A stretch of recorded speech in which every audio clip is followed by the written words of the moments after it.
Okay, so I'll say hi and welcome again to everyone, and thank you for joining. This is our September Eat, Paint, Live monthly live Zoom, and this month, and I'm in Cupolis, and this month we're going to be painting mountains, and I will be sharing my pro tips and tricks for painting mountains in different types of different seasons, so with snow, without snow, that kind of thing. And we'll be painting. So we'll spend a lot more time painting. I don't have a PowerPoint this time around. I wanted to just not feel rushed, but I'll share a few things. And if any of you have paintings of mountains, you are welcome to share as well. I know, Shelley, you have some from the last time that we went up to Independence and Lone Pine together. So yeah. So I paint a lot of mountains, and as you guys know, I like to paint loose and free. So those are the tips I'll be giving, and then we'll paint a lot together today. So I'll just share a few things, and then anyone who wants to share, they can do that too. So I brought my couple of my sketchbooks here. Now, if you guys have questions, let me know, okay? Just like shout them out. So I want to make sure I'm kind of on camera. I don't think I am. There we go. That should be better. So this is my big sketchbook from the first time that I went up. What kind of sketchbook is that, Ann? What sketchbook? I knew someone was going to ask. This is a Speedball art journal. And it's inexpensive and beautiful. I got it as a gift, and then I just kind of kept buying it because it's such great paper. Speedball. So it's got this nice linen cover. It's hardcover. And what I really like about it is there's a little pocket in the back where you can put whatever you want. And where did you get it? It was a gift, but it was Amazon. Amazon. Okay. Thank you. Amazon. You're welcome. So it's kind of hard to show the whole one, so I'll tip it. So this was July, so there wasn't a lot of snow on the mountains.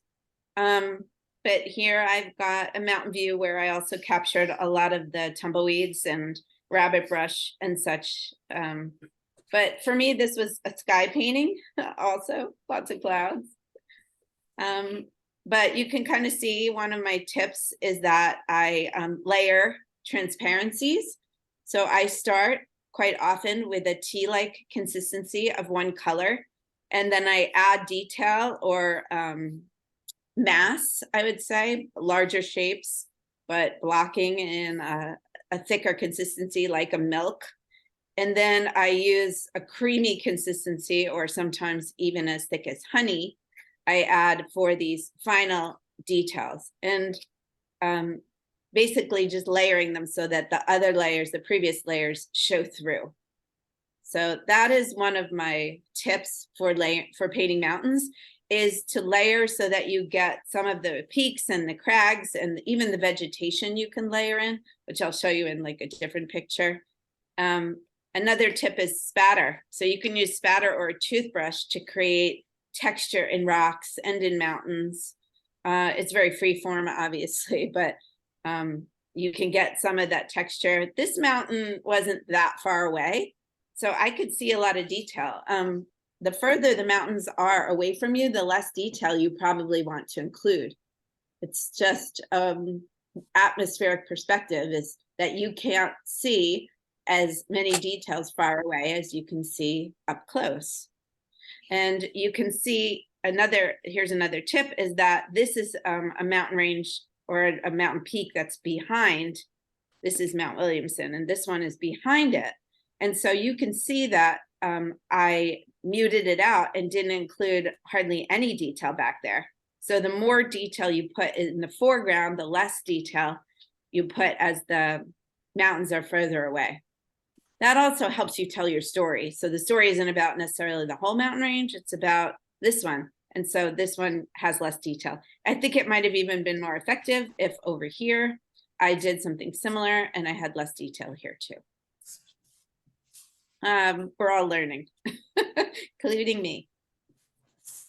So you'll probably also notice that when I layered my colors, I changed the colors slightly.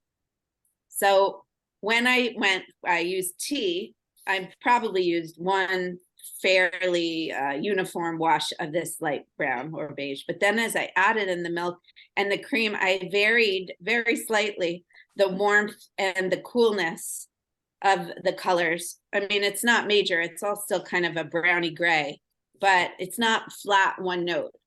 So by dropping in color, mingling on the palette, mingling in the brush, you can change things up slightly so that you get more interest in there, and it doesn't look as illustrative. It looks more real but impressionistic. So it's basically just don't just use one color. Again, you can use one color when you have something further away, or maybe if the mountains aren't the main feature of the story. So I'll show you in another picture how I did that in a little bit, but I think I've got one more in here to share. This book. So if anyone has any questions or comments about that, let me know. Okay, here's the rabbit brush, by the way. I just did a quick sketch of it outside using negative painting. So I painted everything but the backlit flowers. It just gives me that feeling that I'm right there. As soon as I look at this tiny little, 10-minute or 15-minute watercolor sketch I did, I feel like I'm there with the heat and the sunlight. Okay, it's hard to show a big sketchbook on camera here. So here you could see where the mountains weren't the main story, and I didn't really want them to stand out too much, but they are necessary for depicting the place. So here they're really fairly flat and simple, but just a little variation in how much water I used in the wash. And that allows the other things to stand out in the foreground. If I had really used a lot of variation here, then I think it would have been a little bit hard to tell what was going on in the foreground, but also is the story about the mountains, is the story about this stable. This is a stable over here. Does that make sense, everybody? Yeah, I have a question, Anne. This is Chris. Yeah. Jane. So I really love when you leave your oh, now I can't see it. When you leave your white, your yes, in the stable, and it looked to me like fence posts next to it. And so are those sometimes something that you imagine, and just because it brings the thing, it gives it dimension, that you sometimes just add a bunch of those things in there? Or is that something that you see? You mean the whites or the details, like the strong contrast of the dark and the white? Right, the contrast of the dark and the white, but specifically how those little white things in there are really awesome. They make it the focal point. So how does that, do you sometimes imagine those things? Yeah, really good questions. Was someone else asking or agreeing? I wasn't sure if it was an echo or someone else. Okay, so two things. So one is I do it out of necessity. It's a great question, Chris. I do it out of necessity because sometimes I don't have time for things to dry. So if I had laid down, let's say, a dark color and then a secondary value next to it to create, say, the darker and then the lighter side of the building, then they would have bled together if I couldn't wait, right? So if I lay one color next to each other and they bleed together, then that can ruin whatever I'm trying to achieve, like where the sunlight is hitting in this case. So out of necessity, if I'm painting quickly, leaving a little bit of white space allows the area to look lighter or to even have a texture to it without the colors bleeding together. Because the white of the paper is dry, things aren't going to bleed together. So I think that happens out of necessity. But then in addition, I just really like to see the white of the paper. I don't like to add white too much after the fact. It's the white that I add, even though I have a white Posca pen, and Posca is an ink, like an acrylic paint, excuse me, not ink, but an acrylic paint. So it is quite nice, but it's never the same as leaving the white of the paper. And I pretty much always like to paint on bright white paper. I don't like off-white or ivory. So the way to achieve those crisp whites is to contrast them with something that's quite dark. So I guess I'm always thinking about where I can do that, where to make it pop. And I could have done it purely on the roofs, I guess, but I liked that these barns had wooden slatting. So I just used the dark and white to achieve that. And then that also, the contrasts are where your focal points are. Wherever you have the greatest contrast of value or color or both, that's where the viewer's eye is naturally going to go to. So when you're thinking about where do you want somebody to look in the painting, it's not about the tips and tricks of techniques and textures. I mean, those things are all wonderful, but where the eye will go first is wherever there's the greatest contrast. So leaving those whites and then putting a dark next to them gives you that contrast. Here, this would be like a secondary area because there's a darker, there's a sort of a medium dark and a light next to it, but not as much of a contrast. And then up here in the peaks, I'm able to achieve the illusion of having snow on the top of the mountains, but it's not a strong contrast. That's sort of a medium contrast as well. Does that answer the question adequately? Yeah, that was a great answer. And I also love how you just left that whole foreground white. Like I don't have to paint the entire page. Yeah. Or the sky. I mean, I left a lot of contrast here in the sky because if I had put the blue all the way down to the green, the value is way too similar. Mhm. You know, so it wouldn't, this tree line wouldn't stand out at all. So I pretended there was a cloud here. There probably wasn't a big, huge cloud right here. It doesn't work that way up there. Usually you'll get, you know, a mixture of blue and white. So what I did was sort of do the flip. Like I did, let's say this would be what you would normally think of. There'd be a cloud here and that this would be white and this would be blue, but I just flipped it. Because again, if I brought blue all the way down to the mountains, which I did in blue, then again, they would just meet. They would, it wouldn't contrast at all. It wouldn't pop. So just another thing to think about.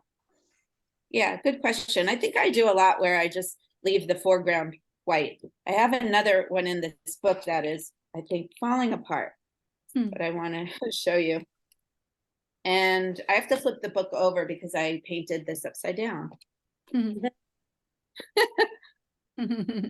So same here. I didn't feel the need to, it was just a morning sketch. And this is, by the way, Chris and Pam will be sketching in this very location on the retreat. And if you guys go up on your own, you know, the historic Mount Williamson Motel and Base Camp is where we're staying. It's a great place to stay. And they have land in the parking lot, which is where all the hikers kind of get their packs ready and that kind of thing. And so you can just paint out there all day long or in the morning or wherever, twilight, that kind of thing. It's beautiful. And there are trails back there. So here I did the same thing. I kind of left it. And then you could see how I did that layering thing again in the mountains. Yeah. Do some of you guys think it's confusing with mountains? Like, where do I start? You know, how do I get the shapes right? Yes. Yeah. Yes. Okay. So, We're here. Yeah. So let's talk about that. So usually what I do, this is a great tip. You can grab a pencil. So I'll just do this in pencil. When I'm looking at the picture or looking in front of me at the mountains, I squint. You know, I already am not wearing my glasses generally. I might be wearing my sunglasses, but I generally will take them off so that I can see without seeing too much detail. And you don't have to worry about getting the exact mountain peak unless you are painting that exact mountain peak for a reason. Like, let's say you're painting a postcard, you want to sell it or whatever it is. The people up here will know, oh, that's not Mount Williamson, or that is Mount Williamson. They might say Mount Williamson is more jagged or whatever it is. These are the true aficionados. Or if you're painting a painting for someone who lives there and you want it to be more accurate. But again, you know, if you start painting every peak and every valley and every crag, it's not fun. You might as well just take a picture. It's not fun. And for me, when I lose the fun in the painting, I'm done. I'm just done with it. So for me, what I just try to do is there's two ways that I can sort of capture the scene. So first, of course, I look around and say, what is it that I want to paint here? What is of interest to me?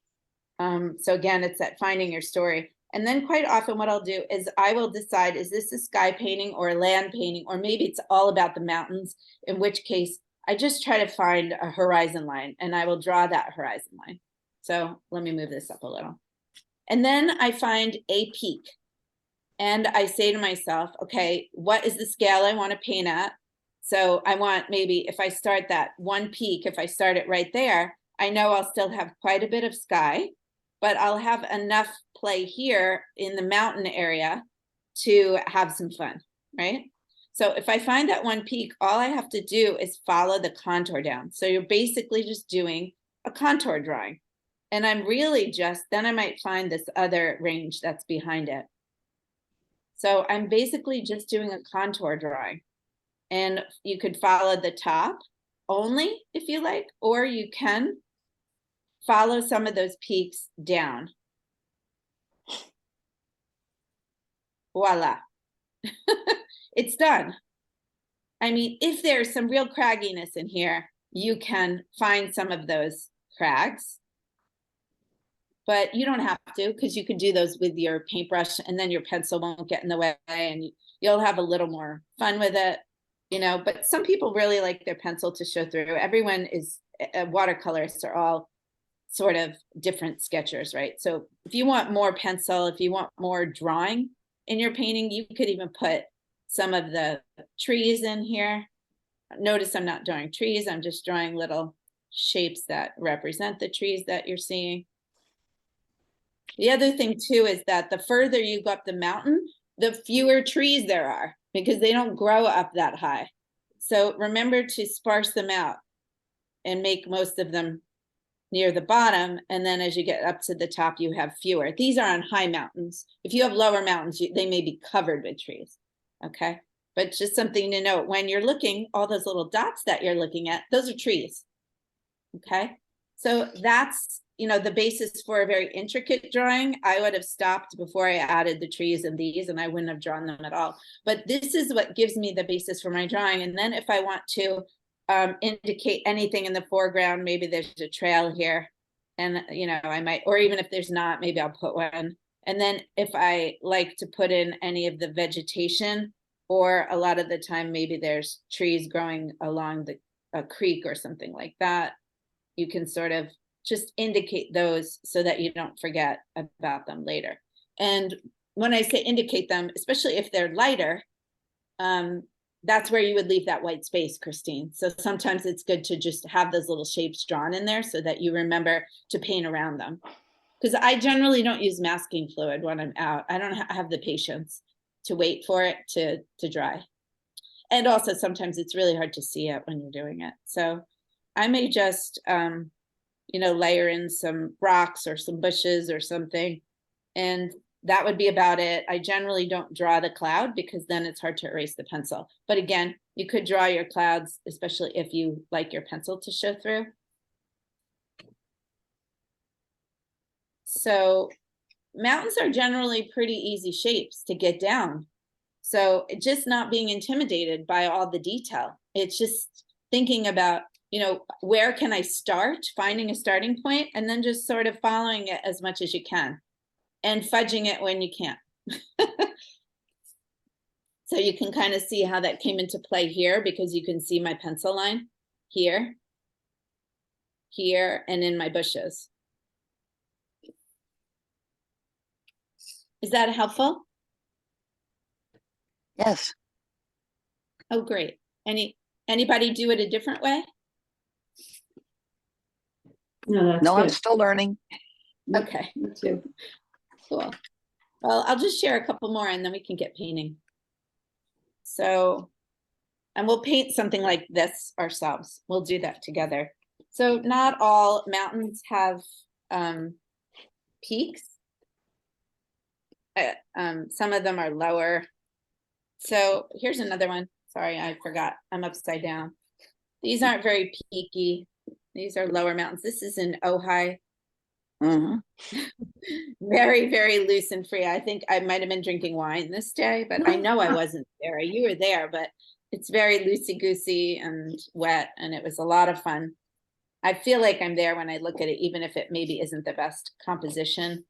So you could see here, it's lower mountains, there were fewer crags up and down and a lot more horizontals. So take note of that, you know, the directionality of the the rocks in the mountain, you know, because mountains are formed in different ways. Some of them are pushed up, other ones are turned over and compressed. And so these are obviously have a little bit more of that striation and compression going on. And I think I have another one here. Yeah, this book's falling apart. But oh my God, this is one of my favorite paintings because this was our first retreat. Sarah, do you remember this? Or Chris, this was our sunset sketching. I do. I do. I want to frame this sometimes, but it's also got this when we went to the olive groves, it's got this painting on the other side of it. So I can't frame it because then I'd lose the back. But you can see here how loose it was. But obviously, you look at it, you still know it's mountains, right? Yeah. And lots of white left. The white keeps it looking bright and fresh. Here, the colors, I think it's pretty obvious that it's not snow. You know, it's just light hitting or a bit of contrast. But you can also, another tip is to let the colors mingle in there, really wet and wet. You can get nice bleeds. And it doesn't matter that the colors don't look like a photograph of, you know, if you were to look at a photo, they don't look like this, but it was sunset, there was light coming down, and I just wanted to capture those happy colors. Were they the right exact colors that I saw in front of me? No, I'm not a camera. They weren't. It doesn't matter. There's a lot of freedom in expressing yourself. So, oh, our friend Scott is here. So I wanted to show you that one. And then I wanted to talk, hey Scott, wanted to talk a little bit about snow. So as I mentioned a little bit before, the way I capture snow in the mountains is to exclude the paint from certain areas, just not paint them. The more white you have, the more wintry the scene will appear to be. So here in this case, I probably had my pencil lines. I think I see them real faintly. I'm trying to remember. And what I did was almost create the negative space here of where the mountain would be by painting in the sky. So you could paint the sky first or you could paint the sky last. It depends on how much drying time I have, really. There's no right way of should I paint the sky first, paint the sky last, or in this case, don't paint the sky at all and just leave it white. And now it feels colder here. Doesn't it feel like a colder day than here? Because here you've got that bit of warmth of the blue. Yeah. And here you just have the white on gray. Yeah. So there is no right or wrong. Just for me, if I know that I have a lot of white, then I can paint the mountains first because I know there won't be as much bleeding if there's a lot of white. If there's less white and more paint here, then I know that will be very wet, very, very wet. And so I might get my mountains in and then go back and paint in my blue. But when you do that, you just have to remember to leave little bits of the white where you want to leave them, because the snow is generally up at the highest part, right? The highest elevation is where you get the snow. So by leaving just that little slivers of white, it shows the height of the mountain, it shows the season and so forth. And then I just sort of take a brush, and it might be a flat brush, it might be a dagger, or quite often my oval wash brush, which is in the car right now. So I'm not going to use it today, but I just cut in. So I just cut in different directions to show the crags and the peaks. And I cut into that white, but I retain some of it. And so Scott, you missed before, but I'll point out again, here is where I'm layering the colors and I'm just changing them slightly. So it's still browns and grays, and maybe there's a little purple in the gray or a little blue in the gray, but it's not all flat. It's not one note.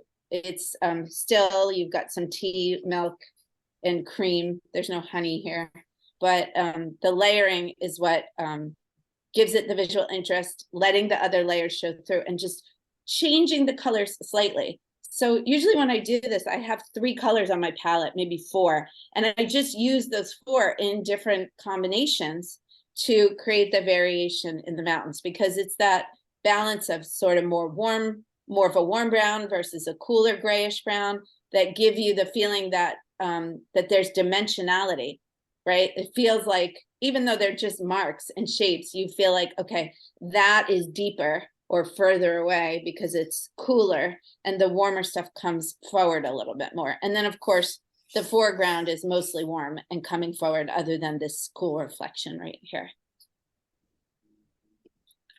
And then the same here, except I just simplified it because there's so much going on in this painting. It's really all one color, but with a little bit of variation of how much water play I had.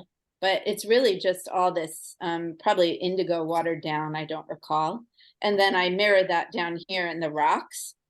So all of my rocks are the same color because there's so much other stuff going on that I didn't need to put those changes in there. And also remember, keeping it like in a tea-like consistency and keeping it a little bit simpler allows it to push into the background and create that distance. So you know that these mountains are behind the trees, not at the same same place, you know, same plane as the trees. At least that's what I hope you can tell, because that's what I was trying to do. You guys can tell me if it works. It works. Works for me. Okay. Here's one I just did while I was up there. So I was telling you guys about the super bloom that's going on. It's so bloomy up there right now. There's so many colors. So that's what I wanted to achieve. But when you look at the mountains here, something you'll see is that I wanted the eye to kind of go like this. And there's snow back here. So I left a little crispness. And then you could see with the purple. So another pro tip is, I don't know why, but layers of mountains tend to get purplier as you look at them. You know, think about if you've ever seen a full range, how doesn't it seem like they just fade out to lighter purples in the distance? So adding a touch of purple to whatever color you're working with can help you create that sense of distance. You could use other colors. I like violet. But what you've got here is you've got, I think, a little bit of layering going on. You could see here very clearly, I just layered T on T and got a little bit of maybe a little thicker right there for a bleed, but I layered T on T in order to create that mountain that didn't draw your eye too much. Same over here, T on T. This was actually an error. I just kind of let it be. And then I changed the color here to make it seem like it was further away. And also with the white, it kind of becomes more of a focal point. So if I had put white on these, they would have not only looked further away, but I think that they also would they would just confuse as to where to look. So I wanted everything going like this.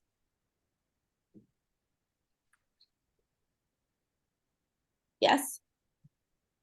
Other tips are you could use dry brush on top right there. See that dry brush?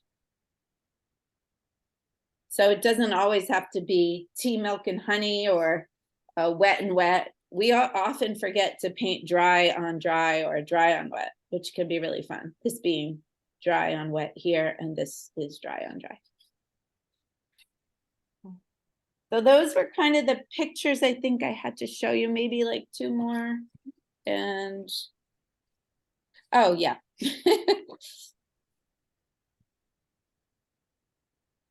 So this is that same thing of using some negative space to have the whites, but also just to create highlights and things. So the tops of the rocks, the tops of the bushes. And because I was painting so fast here, leaving a little bit of white allowed it to not all bleed together. So I got bleeds where I wanted them, maybe a couple of bleeds where I didn't expect them. And then again, working from tea to milk to honey and just either dropping in color or varying that color. So obviously when you've got like a lot of dropping in and a lot of directionality, you're going to have more energy in the painting, right? So this is a much more energetic painting, whereas this gives you more of a sense of calmness because you don't have all those energetic brushstrokes. So think about what you want to convey in the scene. Do you want it to feel calm or do you want it to feel real lively? And same thing here. Another thing I did here was You're actually installing solar in your neighborhood? Okay, I'm in a art class on Zoom, and Is there a better tip? okay, Sarah can unmute herself. She must have somebody working at the house. So another thing you could do for texture is you can just spatter plain water. So I'm going to hold it up Oh, because we talked about spattering for texture, but here I just spattered water on top of the paint. It was clear water and it just sort of pushed the paint away without making blossoms. Mhm. So that's kind of fun. Look at all that nice bleeding going on there too, but still lots of white.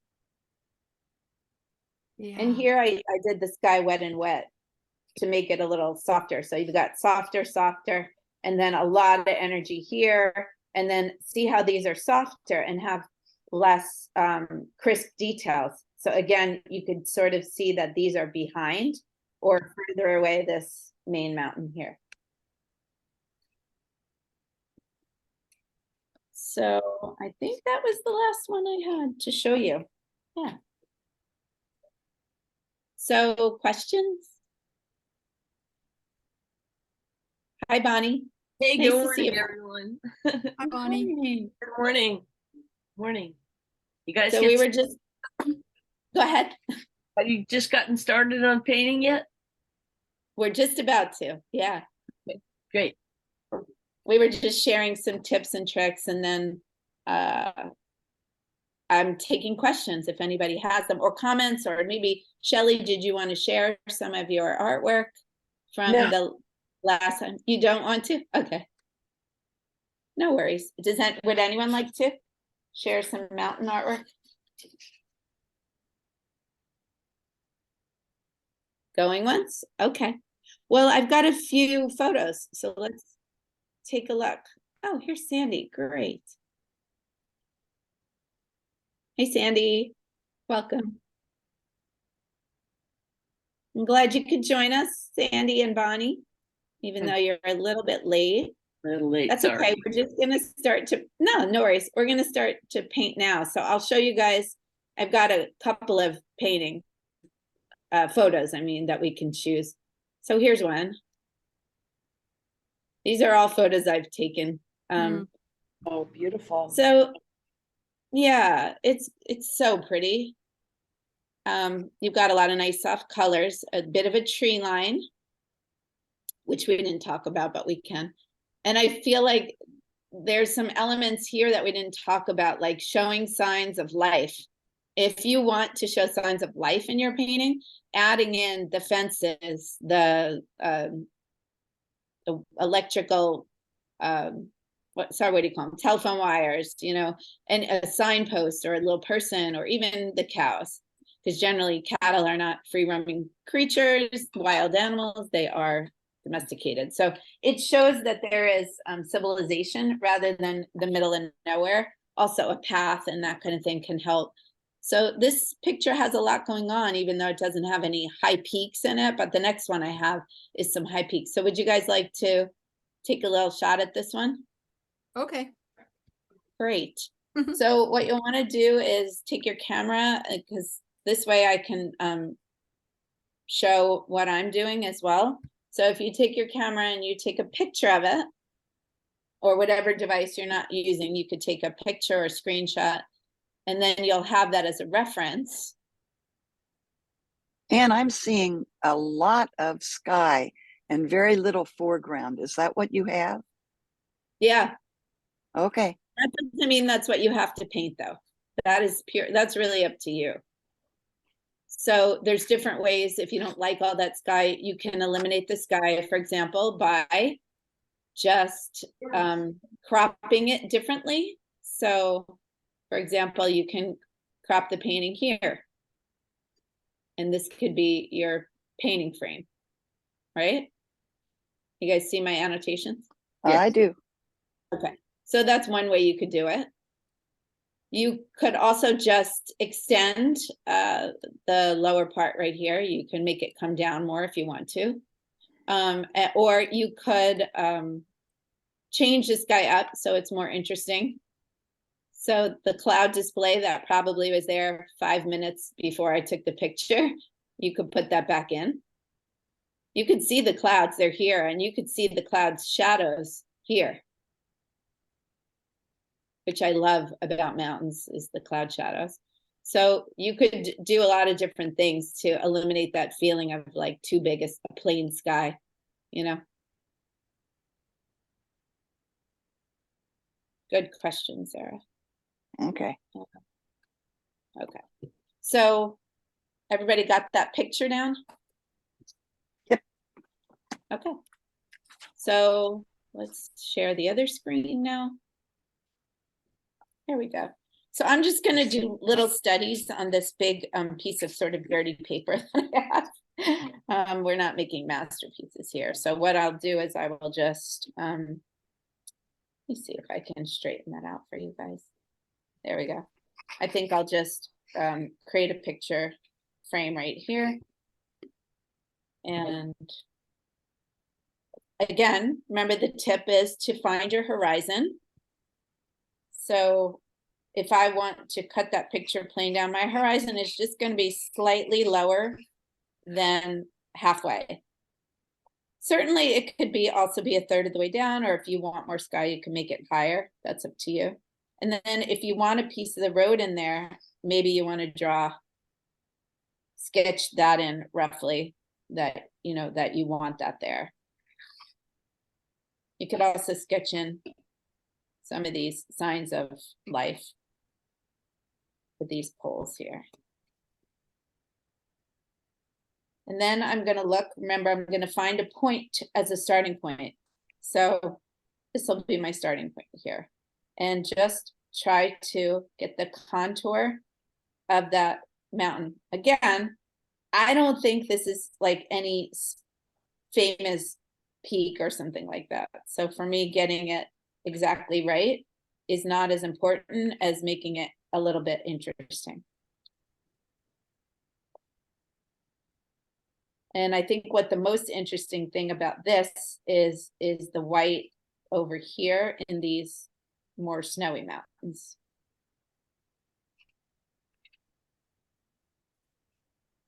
And then that tree line, I'm not even going to draw it. If I did, I would just draw it as a wiggly line right here. That would be it.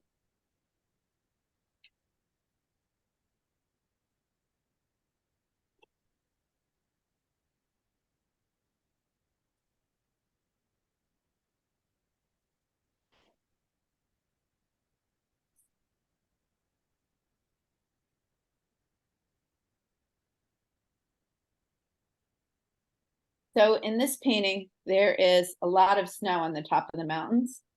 So there's a lot of white space at the top. Remember I talked about that? So I think in this case, what I'll do is I'll paint the sky first.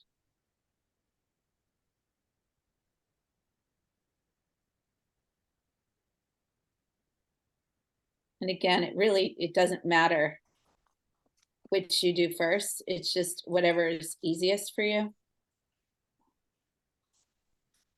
I think Bonnie and I talked about this once, was sometimes it's best to paint the sky last, because especially if you're having trouble with values, because if you paint the sky too dark, then it's very hard to come back from it, right? Mm-hmm. It's easier to go darker, it's harder to go lighter. So if you paint the sky in too dark, then that will dictate that the rest of your painting might have to be darker. And so there isn't as much freedom. If your sky went too dark, the rest of your painting might have to be too dark. Otherwise, it's going to be a dark sky painting, right? That's going to be the focus. So that is why often a lot of people leave their skies for last, so that it doesn't dictate the rest of the painting as much. Once you've got the values in the rest of the painting, which those values are much more likely to be more complicated than the values in the sky. You know, the sky is going to be like one or two values. So once you've got that, the rest of your values done, then it's easier to look at your sky and say, okay, well, the rest of my painting ended up being, you know, this dark. So this is what I'm going to mix my sky paint up to be. Does that make sense? Yes. I think we overcomplicated it. I have a question on the sky. Are you trying to leave some white then between the sky Yeah, I left and a the little bit mountain? of white. Okay. Yeah, I left I left white not only for the mountains, but I also left white for, sorry, I can't get this close enough to the camera. It's so big. I left some white for clouds up in the sky as well. Okay. Yeah. Thank you. Yeah.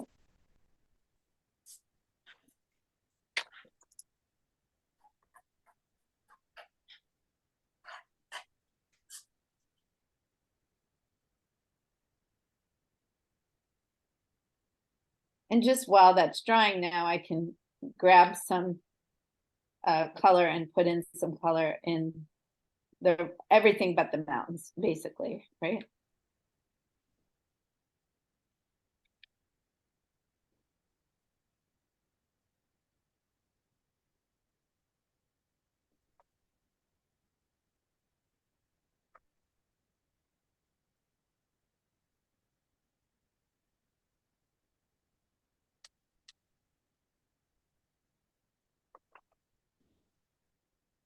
So generally when we're painting outside, we're just doing studies. We're not trying to make a masterpiece, right? It's a lot easier to do a big painting. It's a lot easier to do a thoughtful painting when we're back in the studio.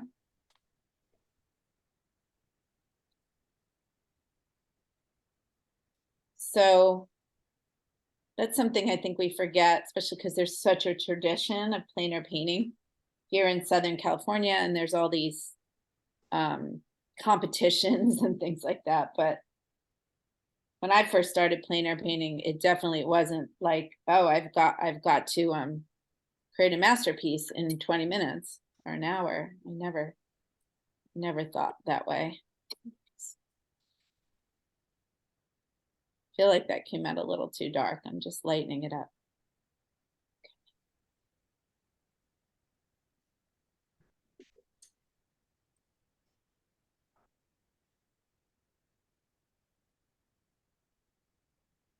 Okay, so squinting a little. I mix a lot of blues and browns and ochres and violets. Those are the colors I use a lot of the time in the mountains, although you've seen the other ones with the pinks and the oranges. So I'm going to go in now with the white and just leave. I'm just going to remember to leave a lot of space. Lots of white space.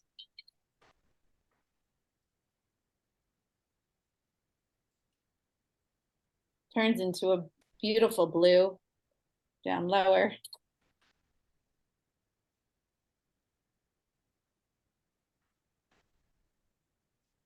I didn't quite get that pretty blue.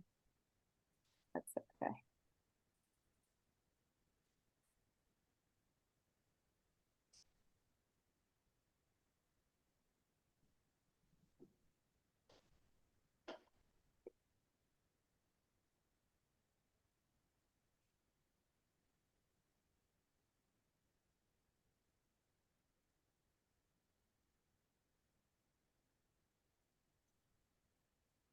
There it is. There's that pretty blue.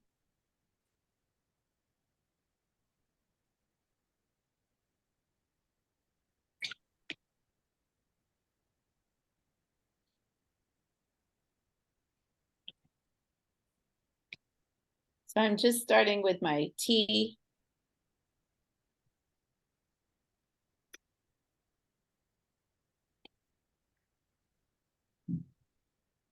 So just remember, tea, milk, honey, or cream if you want it to be a little softer.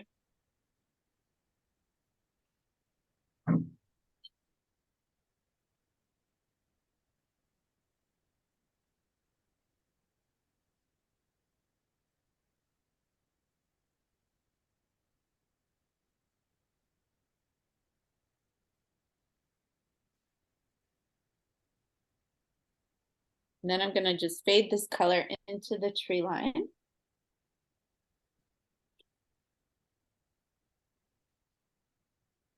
And I don't know if you guys, you're probably all painting away, but I am going to stamp using my brush some of these very serrated looking edges. I'm just going to use the side of my brush just to stamp them in.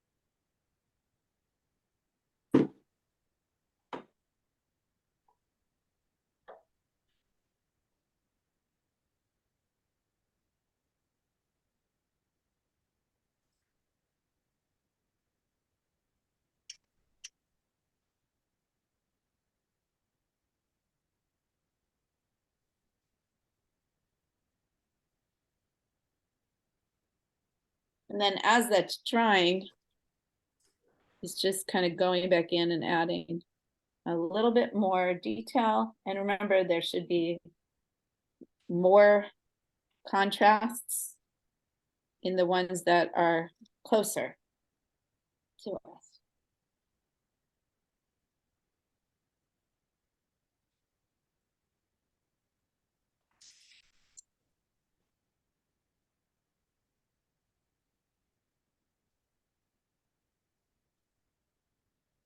How's everybody doing with this one? Good. Good. Great photo. It's just so pretty and calm, and I don't think I've painted this exact one, so it's nice. There's little cows in there. There's some trees in there. Try not to use too many colors either. I try to stick to a 4 or 5 color palette, and just you can make so many combinations out of those colors. So like you might think I need green because those trees are green, but they're really not green. And the winter trees are rarely green. They're like a brownish gray.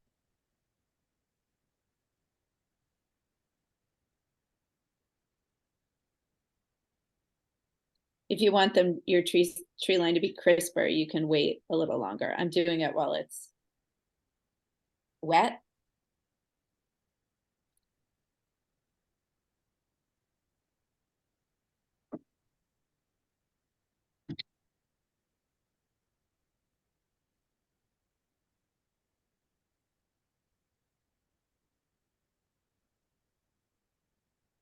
Sorry about my head being in that view. Sorry about that.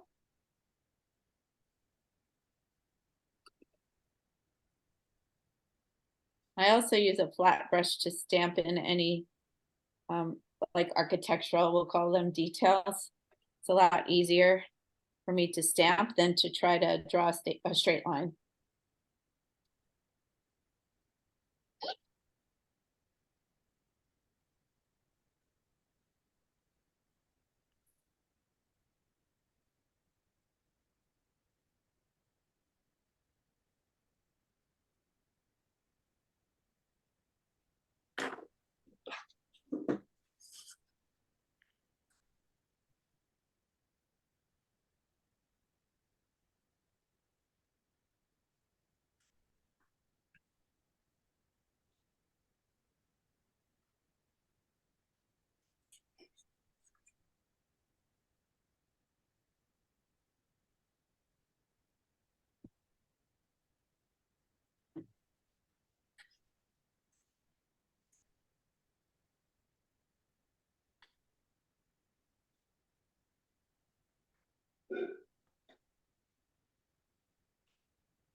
Here's Hillary.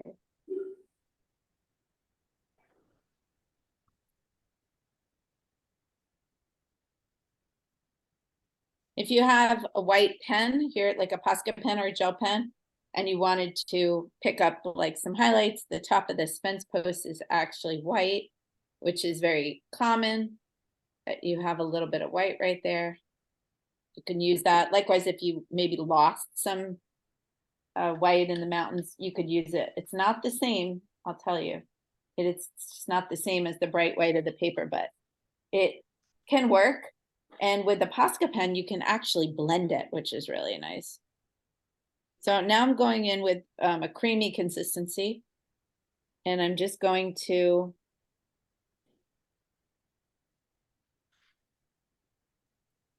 create a little more depth over here. I'm going to soften the edges a little.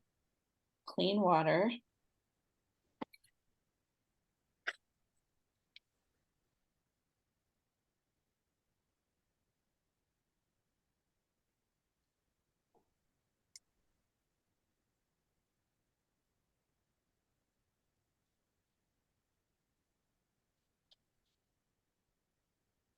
And all of your crags and stuff, the marks that you make, they don't have to go in the same direction. You know, some of them can go this way, right? Depends on how you feel it looks to you, but also it depends on how much energy you want in the painting. So having your marks go in all different directions versus mostly in the same direction, you're gonna have more energy if they go in different directions. It will appear more calm if you have them all sort of in the same direction. There you go. So, hi to those of you who are joining late. Hi, Diana. Nice to see you. Somebody else joined. Say hi again to Hillary. Hello. So we're just painting this picture, and I'll share it again so that you guys can jump in there. Hello. We are painting this photo reference right here. Are you in the car, Hillary? Thanks for joining in the car. So this will be recorded, and anyone who missed parts of it or all of it can certainly come back on video tonight. It'll be up. Thank you. And yes, I'm in the car. Finally. So I think it's still too wet down here, but I'm gonna do a little test and see. Oh, it's not. Okay, so I'm gonna put some of these cows in, but they're too far away to paint cows. So I'm just gonna paint little cow shapes, that's all.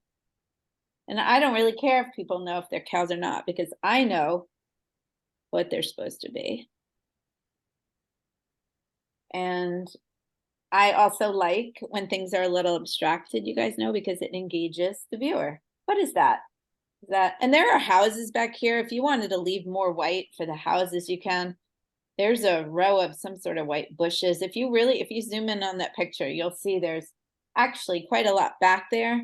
And you can really hint at quite a lot of it with just a little bit of well-placed contrast colors and that kind of thing. But feel like I don't really want to bother with those houses back there. I just want my cows. I just want the cows.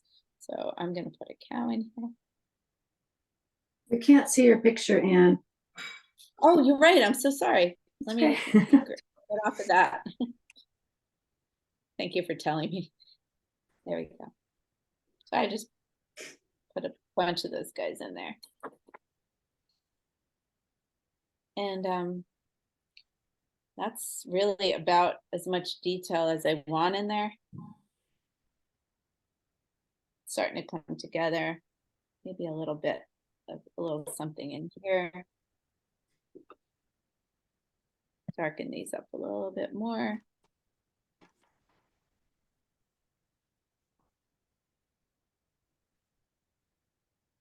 And I want to put in the fencing, but you have to be so super careful with it. So, because otherwise it'll just look stuck on. So I'm going to load up my brush with a kind of a, I would say, a coffee consistency, but then I wipe a lot of it off. I'm wiping off that paint, and I'm just going to test it here. Perfect. So I'm just going to almost like just the faintest hint of a few lines, even if they skip and there's some white space, I really don't care. That's really all I want. And if I hold it up close, you probably can see it better, but it's there and it's enough. But it doesn't like stick out in your face. I hate it when the details, you want to put them in, but they end up looking flat, you know, a little too flat. Like a mustache that got stuck on a person as a costume instead of it looking like a real mustache.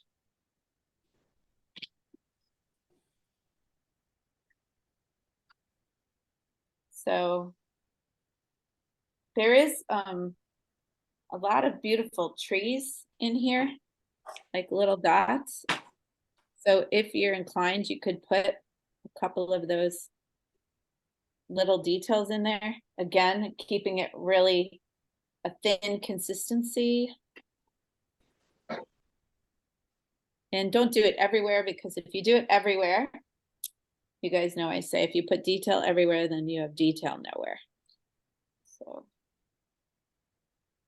then everything is detail. So maybe that's too. If you have it too dark, you can always soften things out. So I think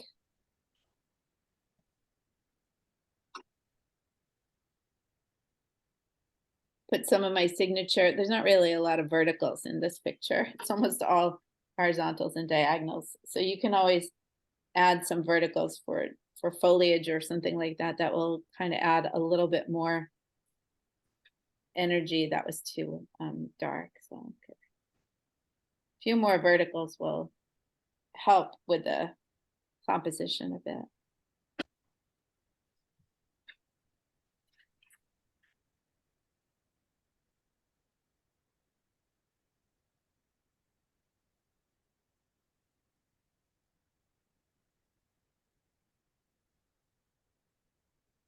Oh. Sarah, thank you. Thank you, Sarah. So in this case, I'm going to leave out the power lines. Don't think those are necessary.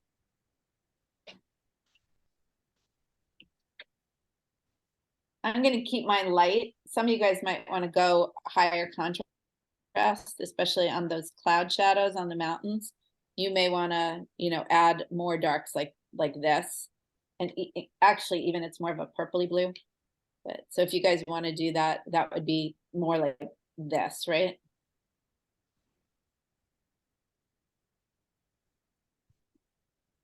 So I just did it anyway, even though I said I wasn't going to. I want to show you.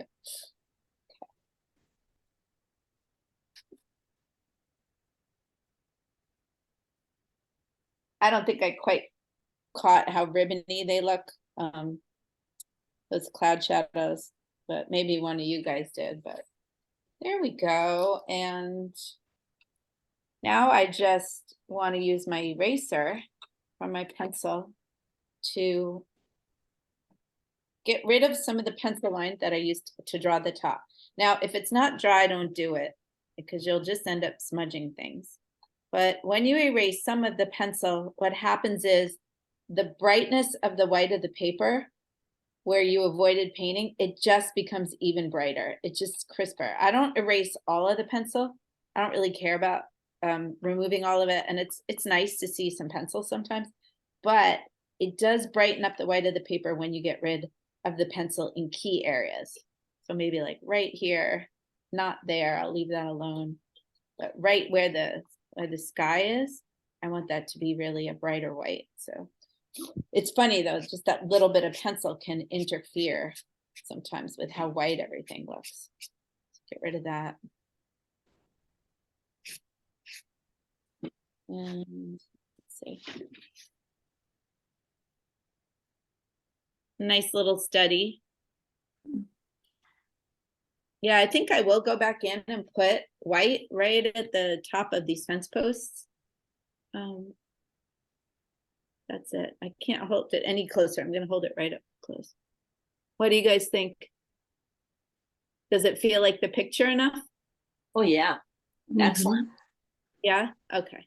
Cool. Anyone else like to share if anyone is done? We've got a craggy picture next with a lot more verticals and that should be fun. That one's up next. So if you guys want to share, great. Just raise your virtual hand like Bonnie did and I will spot you. Hey Bonnie, thanks for sharing. I just did a little study. Oh, hold it a little higher. Oh, wow, Bonnie. Really nice. See, that's perfect. You know, that, I mean, that's a complete painting, right? For a lot of people who love that loose and free look. But if you wanted to go back and capture it bigger or more finessed in the studio, then you certainly have enough information there to do it. Yeah, you're right. Absolutely right. I like your fence. I like, you really feel like it's curving along and. Oh, thank you. Hold it a little higher so everyone could see the fence again. Just a little. There you go. Very sweet, unfinished looking. Thanks, Bonnie. That's great. Thank you. Did you find the tips helped you when you were painting? Absolutely. Yeah. And looking up at your painting and getting a sense of where you just put some shadowy lines or darker blue, it really helps a lot. Yeah, and again, thank you. And again, just squint. So if you think you're seeing too much detail and you don't quite know what to keep and what to eliminate, squint at it. That's the easiest way to eliminate that detail. Okay, I'm gonna come to Deb. Thanks, Bonnie. Here. Oh, Oh, nice. really nice. Ooh, Deb, hold it, actually tilt it towards you more because we're catching a lot of the light, I think. Okay. That's better. Wow, yeah, great Oh, work. yeah. good. Yeah, that's really nice. I Maybe this like that way? you curved just some of the lines. You curved them almost, it looks like, you know, when you take a panoramic photo, but it's a little more dynamic and less flat than the way that I approached it. Like that a Thank lot. you. I'm really liking it. Excellent. You should. Yeah, it's really good. Thank you. Thanks for sharing. Pam. Hi, Pam. You getting excited about the trip? I am. This So is on beautiful. bad paper, but I don't know if you can see it real well. Oh, Ooh, wow. I like the moodiness of that. That's beautiful. Yeah, nice. I stopped Very it. few colors and you captured it. Absolutely. It was definitely good following along with you. That helped a lot. Oh, great. You're going to get a lot more of that in person. So that's a great start. And bad paper, who cares? I was painting with my niece the other day and I gave her my good paper and I just took out my $1 sketchbook from Daiso, which is not watercolor paper at all. And that's all you need. You just want to get the information. You know, I mean, it is more fun to paint on good paper because you can get the textural effects and you can get a lot more wet on wet. But if you're just doing a study, you don't need it. You can make it work. Yep. Yeah, thank you. Am I missing anyone who wanted to share? Chris, did you want to share? oh, Shelley? I'll share. I don't know how to raise my. Sarah. Oh, wow. Okay, don't- well, you can just Why? waggle your sketchbook at the camera a little bit and let me come to you, Shelley. Yeah, just hold it up if you don't know. Oh, nice, Shelley. oh, look at that. Higher. Oh, look at that, Shelley. Oh, you really made the most of those mountains. You made them tall. Beautiful. You did that same thing, that compositional thing that Pam did, where you created a lot more energy and dynamism in the scene by having, I mean, maybe you don't know you did it, but the light in the middle that you have, and then that swoop, which is on your right side of the painting, but it's on my left, that swoop of green. It creates almost like a bowl effect, which brings the viewer's eye right to the middle and then to that high mountain. So it's a lot more dynamic. Thank you. You're welcome. Good job. Great. Yeah, really good job. Sarah's. You've painted in the mountains before, Shelley. Did you utilize any of the tips? Your tips you gave today were fabulous. But yeah, I had so much fun. Everybody's going to have so much fun. It's just inspiring. I loved it up there. Yeah, and next weekend, so if you're not coming on the retreat, next weekend there is the film festival up in Lone Pine. And so it's at the Film Museum of Western Heritage. And so there's a lot of tours and things like that going on in and around town. There's an art show in town. So there's all sorts of stuff happening next weekend. So if you want to go on your own, I would totally say this is a beautiful time to do it. Yeah. I hope I encourage everybody to visit. Chris, So you have one? Let's see yours. Sarah has a somehow lovely one. you guys all went off video for me for a second. I don't know why. Sarah, should I spotlight you for everyone? Oh, There we go. nice. Wow, nice. Sarah. Oh, that's really great. You That's got awesome, Sarah. good job. Thanks. Sarah. Those are I some- love it. You got the shadows Okay. on the mountains really well, Sarah. Nice work. Thank Thanks. you for sharing. Ginny, I'm coming to you. Higher, Higher. I'm not done yet. higher, little higher. There you go. Oh, that's a nice first layer. Your camera's doing that thing again. Yeah, that is so weird. Nice and loose, Ginny. So your trick is going to be, your challenge is going to be to keep it loose. I know, it's hurting. Beautiful. You can do it, Ginny. That's gorgeous. Thank you for sharing that. Anybody else want to share? Yeah. Chris, did you say Chris is yes? ready. Chris. I think that Chris and Sarah made a pact to share. All right. Oh, I love Oh, how it. nice. Oh, I love Eve- the colors. They're so Eva. pretty. Did you use the? Right. They're asking, did you use the Viviva, Chris? Oh, I'm sorry, I didn't hear. No, it's just regular watercolor. Oh, wow.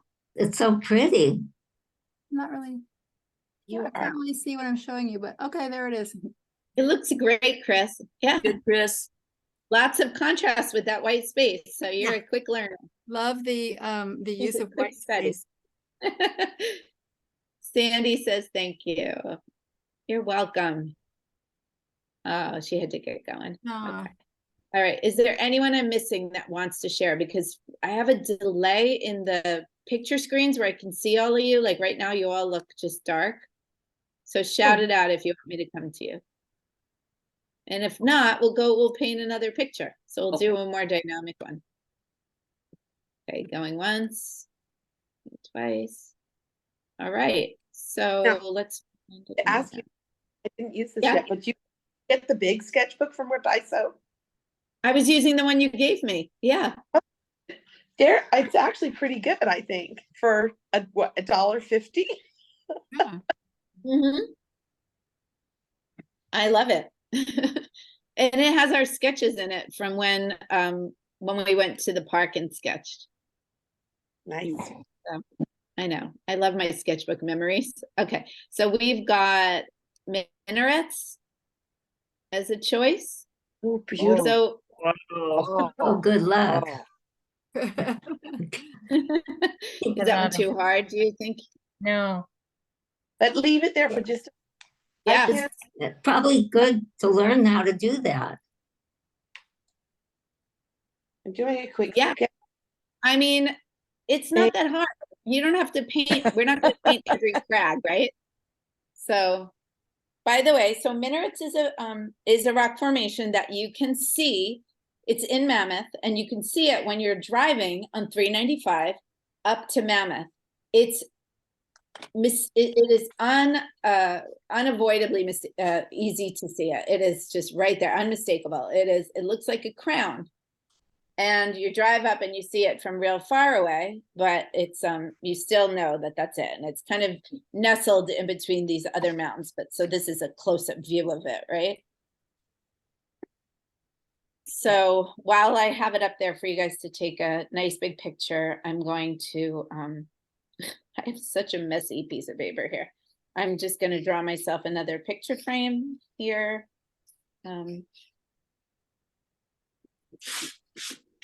So I have this old piece of paper, and it's actually like real thick sort of arches board is what it is. But I somehow got paint all over it. So that's why I'm just using this one, because it's good for sketch, but it'll have a few splooches and splotches in there. Everybody got that picture? Yes, thank you. Great. So in looking at this picture, what do you guys think will be easiest for you? Just want to take a quick poll. Will be it capture that sky? Yes. And Oh, definitely. Yeah. you're going to capture those crags, right? That's, I think, what I'm going to do too. So remember, you're going to sort of try to find where your horizon is. Well, there isn't really a horizon here in this picture. There is none. So I'm looking at mine. So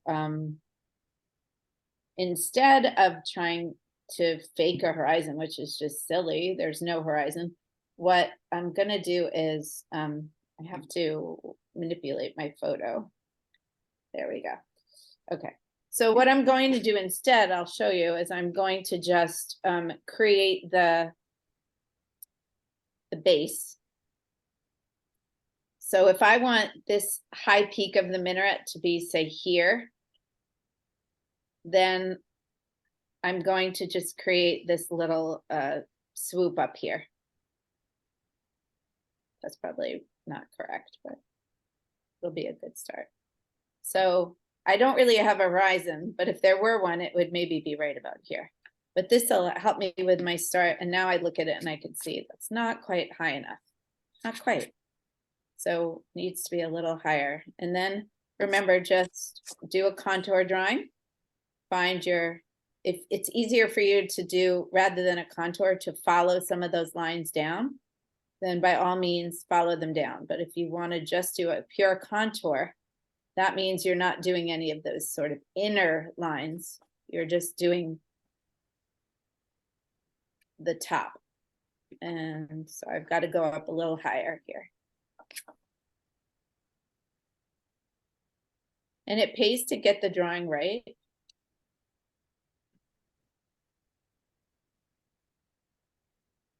So I'll follow a couple of these down. If you guys saw the rocks pictures that I did while I was away this week, it's the same methodology for drawing. It's just to follow some of the biggest sort of crags. Don't need all of them.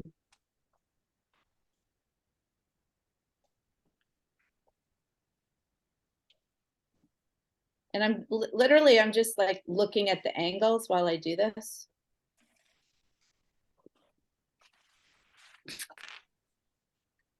There we go. Is it tall enough? I don't think it's tall enough.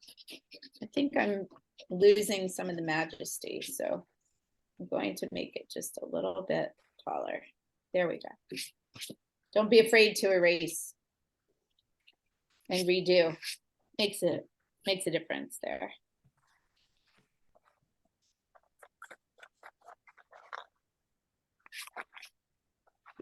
Got some of the basic lines there. I won't have as much sky because I've just run out of paper, but that's okay. Just a sketch.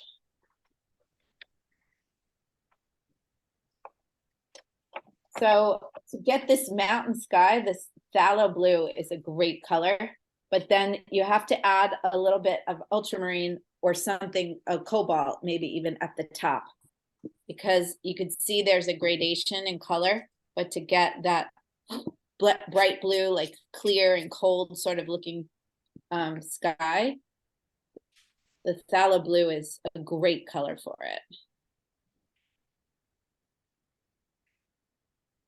And if you, for example, if you prefer to do like a wet and wet sky, then you can always, you know, drop in your cobalt at the top like so, and just let them blend real nicely.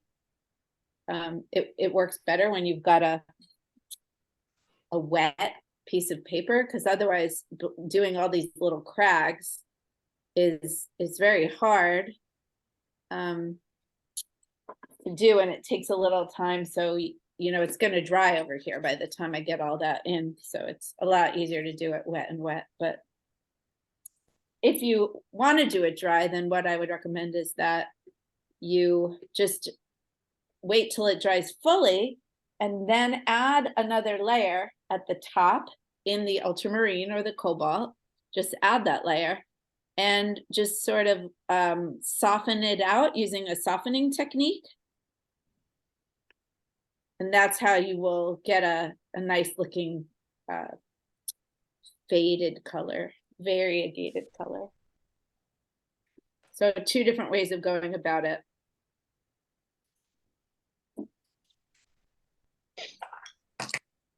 And when you're painting around these crags, just make sure that you don't lose a lot of it, you know? Like if you're careful and you noticed I erased my pencil in the other picture, it's because I would go slightly even more outside versus risking painting inside the crag. Because if you paint inside the crag, you lose that craggy shape.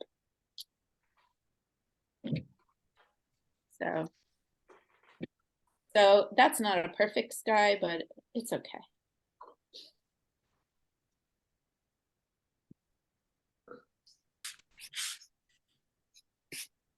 So while I wait, I could wait for it to dry around here. I can mix up some colors. And starting with, you know, the tea-like consistency.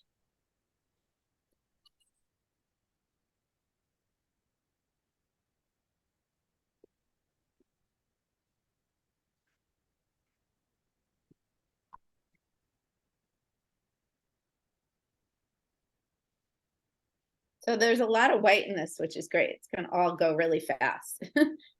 So I'm just going to use the side of my brush to make it all happen.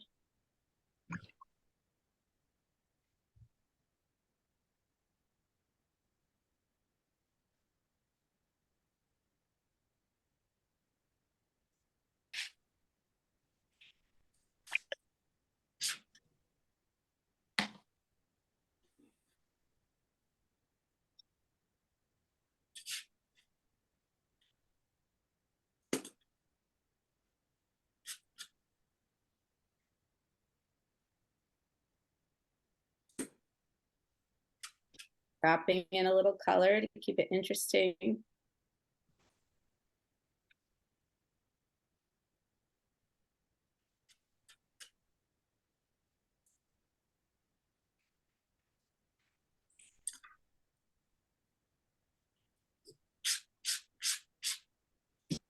Mm. And keep those white shapes in between. You know, those white shapes in between, I think, are really beautiful. That contrast.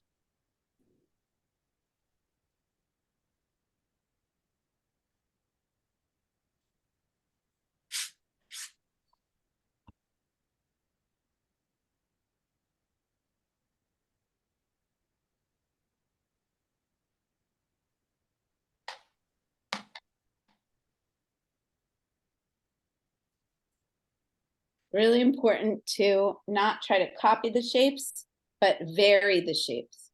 Vary them up.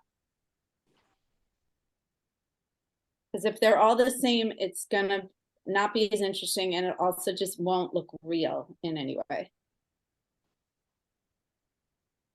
So maybe use different parts of your brush to vary them. Turn your brush a little, think a little bit, what's the word? Unconventionally. Think unconventionally a bit when you do this. Don't use your brush the same way you always use it.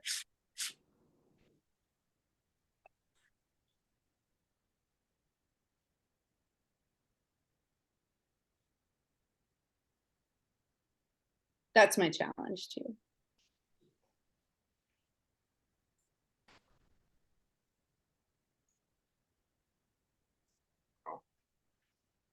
And if you get lost in it, then just stop a bit.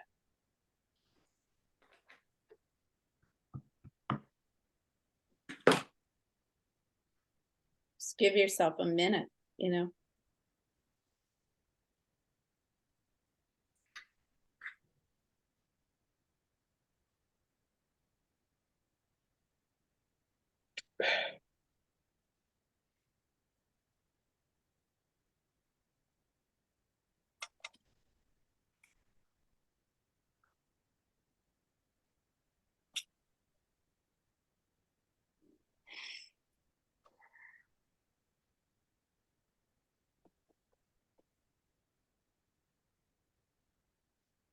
I've done the minarets at sunset, yeah. And it was fun to do them, adding in different colors. So I've never done them like this before. And I'm liking it. It's real fun.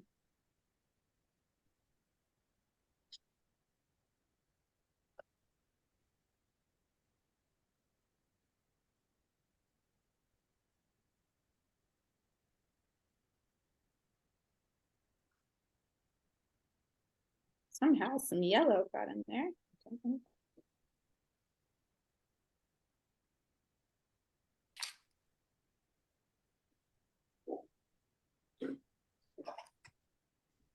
And I'm not getting one mountain gray that I like. What did you use?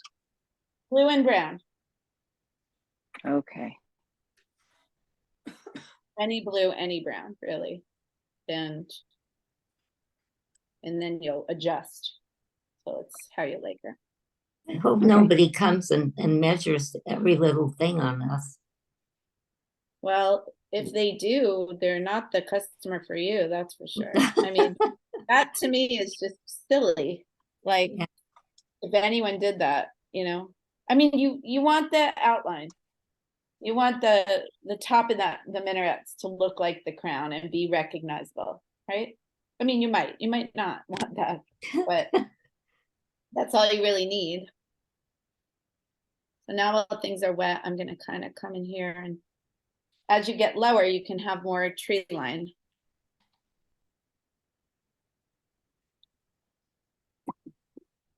Is that bottom trees? Yeah. No. Yeah. Wow, that it looks like ash or something. I know, it's funny because I think that it's hard to see because it's so far away, right? But yeah, these are all trees in here.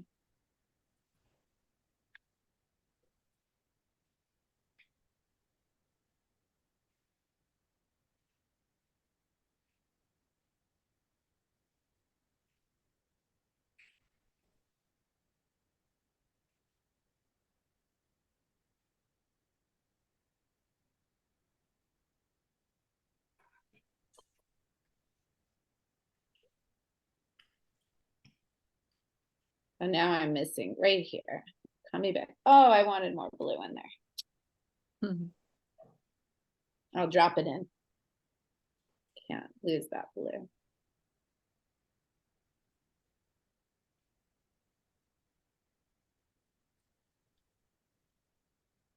So going in with the thicker paint, a little bit thicker paint.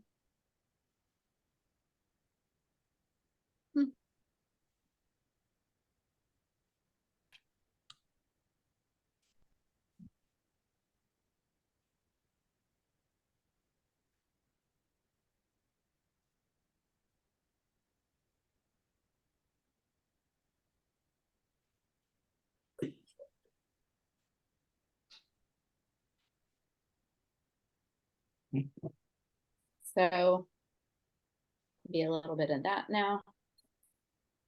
So normally I would cover up the sky, but as it's just a study, I'm not going to try too hard to cover anything up, but I'm going to add a little texture now.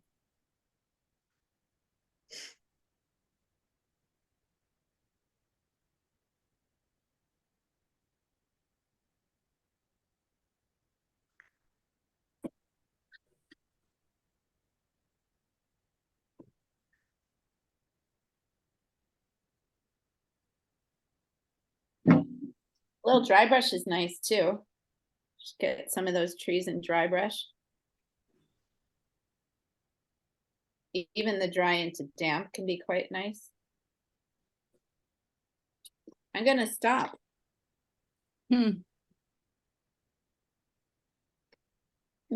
gonna soften this one before I stop.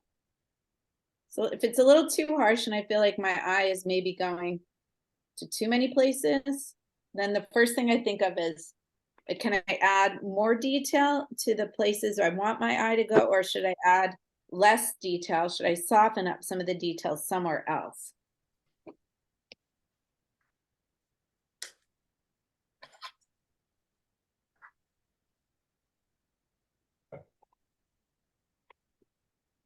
So let me spotlight myself.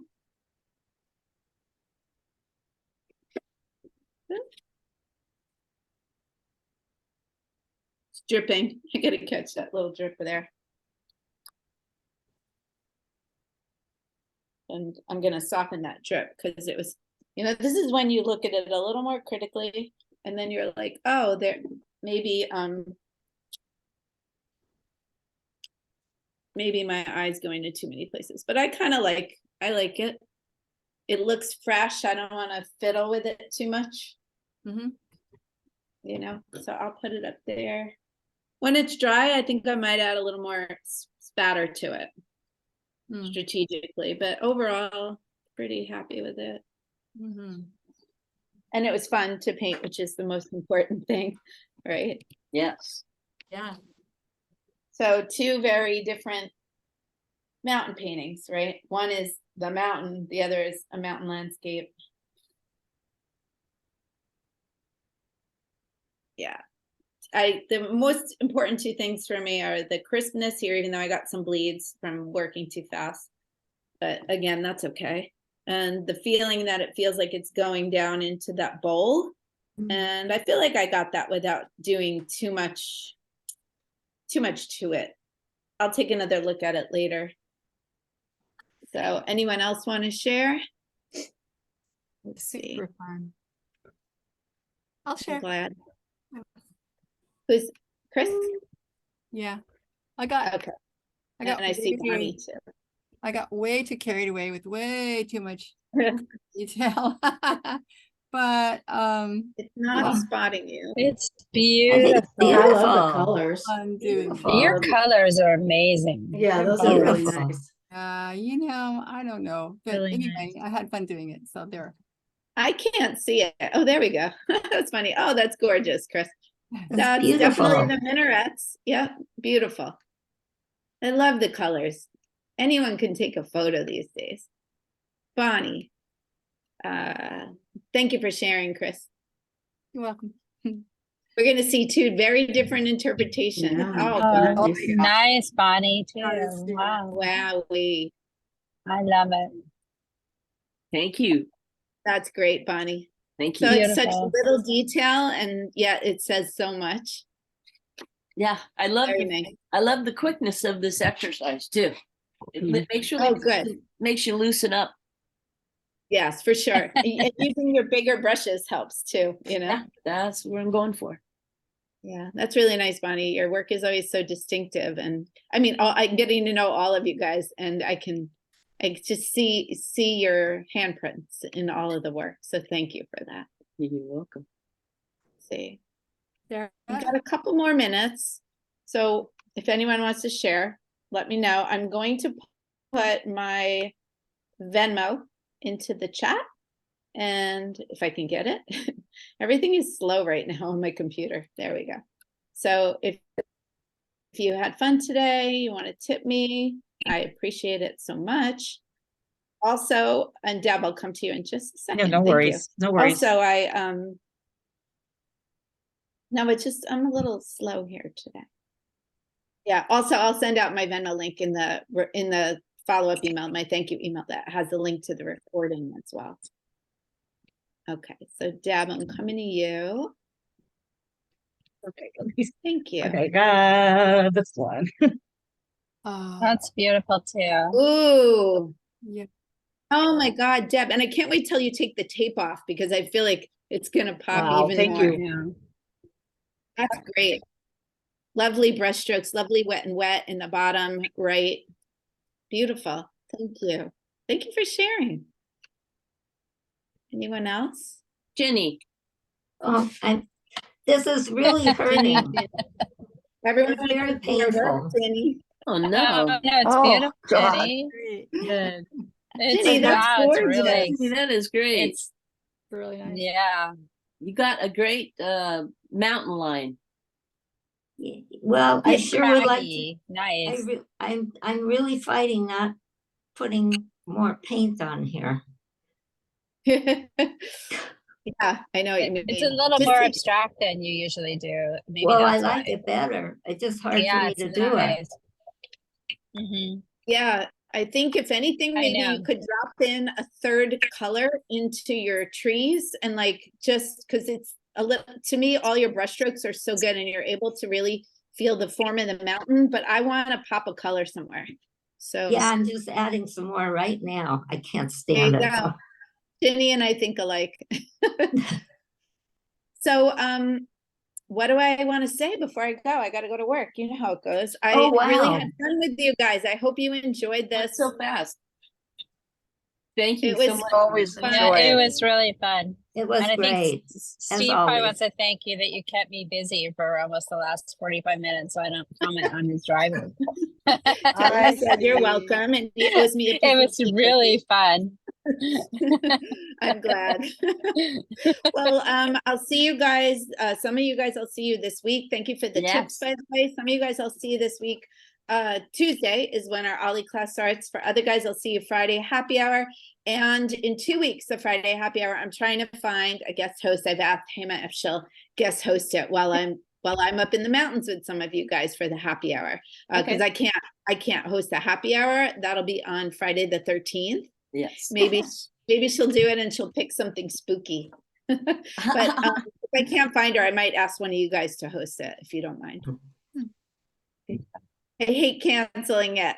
I just figured out I'm on my 16th semester of teaching Ollie and my 180, I think it was like 186 Friday happy hour.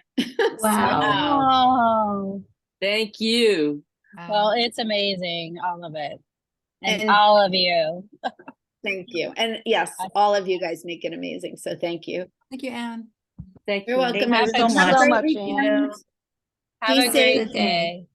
Bye. You too. Thanks. Bye-bye. Bye. Bye. Everybody stay well. See you later. Sarah. See you. Bye. Bye.